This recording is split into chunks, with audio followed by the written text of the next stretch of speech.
Solo going to be talking about this monster Friday night slate. Hope everybody's doing well. Hope you guys had a fun night last night with the finals. Did really well betting wise last night, but didn't do well on the DFS side of the basketball. Did well on the DFS side of baseball. As I mentioned, I was just going to be stacking the Dodgers in different ways, and it worked. Unfortunately, Boston went crazy at the end, so that I didn't have as much leverage over the field or whatever you want to call it. But a little frustrating, but at the same time, still a good night. I'm not gonna hate it on it for baseball. Anyway, jumping into today's games, we've got my Dodgers in New York. Pretty exciting little series here. I'm pumped about this one in real life, and I think that this is a spot where I definitely think Yamamoto is a guy I'm considering, but I don't know how highly. This Yankees lineup does scare me. There is some strikeouts in there, so there's potential, but it just feels like a little bit too much to ask at 9,800. So I'm considering Yamamoto. I probably gonna end up on the outside looking in for me. As far as the stacks go, I do like the Dodgers stack quite a bit, and I think that I'm curious. Let's get Goldie's ownership over here and see what he's got it at, because I do think this Poti is pretty good. Oops, I didn't drag it to the right spot. Now I gotta find it. I did. All right, so there you go. There's Goldie's ownership. Usually a little bit more accurate than the Saberson one, just for what it's worth. So anyway, you can see the Dodgers are getting some love. I do like them. Poteet, again, this guy might be good. I think that you throw anybody out there against the Dodgers, and there's always room for explosion. I mean, we've seen it basically all season long. And then also they have their weird games where they get shut out by literally nobody. So anyway, I'm on the Dodgers today for what it's worth, and I am on Yamamoto. Moving over, and I'm just going to do something really quick. Let me just move this over here so I can see my weather stuff at the same time. As you guys know, I like to use weather quite a bit, and I've recently gotten a little bit of shit for it, but I don't know why. Like, weather is so important in baseball, and I think that you gotta follow the weather anyway. All right, let's move over to Chicago and Cincinnati. I'm just looking real quickly to see what it's like in Cincinnati. Yeah, it's 80 degrees, winds blowing out 10 miles an hour to left field. And at the same time, you have two guys who, I mean, we haven't seen the real Justin Steele exactly this season. He did have one really good start against Milwaukee. I like Justin Steele as like a low-owned potential option. Lodolo at this price, I like Lodolo, but it's a tough matchup, and at this price in that stadium, I don't know what I want to do. So this game's sort of like I could make a case for all four prongs of it, but I probably am just going to be out on it more than not. There's a message from Sheets. I just wanted to verify that he was okay. So anyway, all right, jumping back into it. So this game is probably a game that I end up not on very much, but if you wanted to make an argument for Chicago or Cincinnati in that stadium, it's just the problem I have is that there's two pretty solid pitchers out there. So just gonna have to decide how much risk you want to take. So anyway, moving on to Cleveland and Miami. Logan Allen, Ryan Weathers. For me, this is probably actually, you know what? Let's look at Logan Allen for a second, because I actually don't think this is that bad. Oh, you know what? I shared my screen there. I actually don't think that Logan Allen is that bad a play here. It's Miami. It's low ownership. You've got a 3.8 total. He hasn't been anything that we fall in love with or anything like that. But look, it's a guy to consider sort of in the Brendan Steele, in the Justin Steele range that I think is a reasonable enough play. I'm going to see what the K expectancy is from today. Only 4.5, pretty low. I guess you could make a case for Weathers as well, but I personally, again, probably another game that I end up on the outside looking in. Probably not going to get to a bunch in this game, with the exception of maybe taking some flyers on the pitchers. San Francisco and Texas. All right, Lorenzen and Webb. For me, I see that people are liking the Lorenzen thing a little bit, and I personally am probably not going to go there. I don't think it's a bad play at all. He's on my list of like a million, guys I'm probably on the outside looking in. And Logan Webb, it's just a little bit of a tougher matchup than I would want to take on the risk with him. But he is 7,700. So, I mean, look, I know these are sort of I'm sort of sounding like I'm on repeat here, but everything sort of feels like maybe so far outside the Dodgers stack. And I think we'll find some stuff we like a little bit better later on. I'm not getting to the stacks in this game, just a little bit little bit too much respect for the pitching, but at the same time, not in love with the pitching, not in love with the pitching either. Just not quite my favorite. Anyway, speaking of very, very fringy plays, I do think Bryce Miller is a fringy play in Kansas City today. This is a guy who no one ever plays, but he is streaky, but he has like a real ceiling. It's a goddamn delay to overspeak. I don't really know what that means. Sam, I'm sorry, man. I don't know what you mean. Seattle and Kansas City. Anyway, sorry, go back to it. Miller Lynch. Yeah, like I said, Miller has an upside. He just flashed it last time out. He put up 33 fantasy points for, I think he had 9 strikeouts in 6 innings.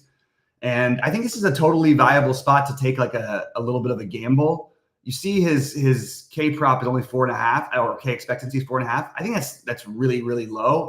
Kansas City's been good about not striking out as much, but I don't think that's what I really want to do. So I'm not really that high on it. I'm not really that high on much myself. I think you're going to get a ton of ownership here on Seattle. We love to do this against lefties. And look, it's a good hit. It's 85 degrees with 10-mile-an-hour winds blowing out to left field. And I think that it's totally viable to play Seattle. What I don't like is this number over here on the left. I don't like them as the chalk. So I'm just going to have to figure out what I want to do with that in the end. All right, moving on. Boston and Chicago. All right, let's jump over there. Crochet and Criswell. I do like Crochet a lot tonight. He's probably the guy I feel most comfortable with. Boston strikes out a ton against lefties. Unfortunately, it's pretty good hitting weather. 75 degrees, 12-mile-an-hour winds blowing out to center. Not ideal to take a picture in that situation. We just stacked Boston and they went crazy last night. I still think I can't resist it. I love Crochet. I think that his K prop at 7.4 is incredibly high. This projected score is extremely high. I think that it makes so much sense just to play him today. I'm probably going to end up doing that. That's where I'm at least for right now. Cooper Criswell, I can't get to as a pitcher, but maybe that's not like the worst thing in the world against this White Sox team. Just think that there's better options on the slate, so not going to make it for me. I do think at the same time, getting to a little bit of White Sox, just as like the cheap plays, you've got Jolks, who's cheap, who I like. Obviously Lopez, who's you probably only want to use in a stack, but Sheets has power. It's a reasonable enough spot. So I have the White Sox mini as certainly a potential today. So that's really the first one since the Dodgers and Seattle I like, but the problem is it's just going to be the ownership you have to deal with. All right, St. Louis and Colorado. Lance Lynn is another one that I feel pretty comfortable with today. It's Colorado. Only a 5.8 K prop, but he's 7,400. That's a very reasonable price. Lance Lynn is another one that I plan on using quite a bit of today. I am not going to get to Gomber, and I know people are going to play St. Louis, and I think the pricing is interesting. I mean, but it's there for a reason. That's all I can say. These guys who historically crush lefties like Goldschmidt and Arenado, they just haven't been the same, and they don't look the same. At the same time, like if you told me they were going to be totally unknown tonight, I probably would go for it. It looks like they're getting enough ownership. I still think that they make sense enough as a team to at least consider. I don't love stacking against Gomber in general, but it's usually because they're like 30% owned stacks. It's not going to be that high owned today. Obviously, it's not in Colorado either, but I think it's a reasonable spot. So I have St. Louis in a very similar to Seattle and somewhat Chicago White Sox in the same category. All right, Houston in LA, Valdez in Canning, and Canning has just been so god awful this season. It's going to be hard to imagine that Houston doesn't end up winning the chalk teams. Now, it's actually some chalk that if I could find something else to do, I could find a way to pair it with some non-chalk. I think it makes a lot of sense, and maybe it doesn't end up quite as high owned as you think. These early projections are a little bit wonky, so I'm curious to check back on this one later on because I do like Houston here. Like I said, Canning has just been terrible. It is only 69 degrees. One of the it's not bad hitting weather. It's just not as good as a lot of the other spots on the slate. If you want to find a reason not to do it. And I am a little confused because are we just assuming now that Framber Valdez sucks? It seems like that's the case, and I don't know that I agree with it. He looked good in his last outing. Again, the strikeouts have been down a little bit, so it's a little tilting. I still have Valdez as a guy who I'm probably going to get exposure to tonight above the field, and I think Houston makes sense as a stack. Just you have to deal with the ownership thing. It's not too crazy, but it's they're going to have some definite ownership there for sure. All right. Toronto and Oakland. This is where I actually, I have Bassett as one of my favorites today as well. You could look at him with the 5.7K expectancy. Not anything special. 8,300 versus his former team. He fits into one of my borderline priority tiers. Excuse me. I don't know what's up with me this morning. I'm just like a little slow brained. Partly I got Cheech texting me on the other side, so I got to make sure that that everything's all right here. All right, he's gonna be back at 6. Sheets will be here at 6, so you guys don't have to listen to me talk over myself or stumble or whatever the hell Sam's mad at me for in the Discord. I'm sorry, in the chat. All right, Bassett. So I like Bassett quite a bit today. Hogan Harris against Toronto. I like Toronto. This is another team that I think is totally reasonable to stack. They've been pretty terrible considering what we thought they were, but you throw a lefty, and again, a lot of the guys who historically are good against lefties. The problem I have is, again, just not a great hitter's park. So I'm going to have to figure out a lot between now and 6, because so far I like the Dodgers the best. Seattle, Houston, Toronto, Chicago, St. Louis. I don't really feel extremely strong about any of them. So I'm going to do a little bit more digging and be a little more prepared for when we go live at 6 Eastern. But I do like Bassett for what it's worth. All right. Moving over to the last game of the night, San Diego, Arizona, King and Fott. I think King is playable here. I'm curious. I wanted to see his 5.75K prop. I think he's playable. He definitely is not going to make any sort of priority thing for me, but he fits into a little bit of the, Steele, Allen, Yamamoto. Those are the guys on the outside looking in. Logan Webb. They're just a little bit on the outside looking in. Arizona's been striking out a lot more this year than they did last year, so I don't mind it. Kess fan says he loves the Cards today. They've been hot lately. Hey, man, I get it. You're talking about what could end up being, though, the most popular. And, they have been better lately. But overall, this lineup has been probably the worst, the worst in terms of what we expect. I mean, let's just take a quick look at where they're at runs-wise. I'm just going to use MLB.com here for this. But let's just go year-to-date, and we'll go just runs. And Cardinals, you can see right here, third worst in baseball. On top of it, they don't hit many home runs. They don't steal bases.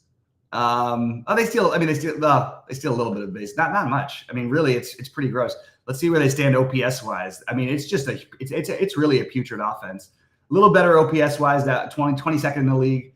But this offense has been beyond terrible. So to stack them as chalk is just something I'm concerned about. And if we say they've been hot lately, if we lose, this was the last 30 days. Let's see where the Cardinals really stand for the last 30 days.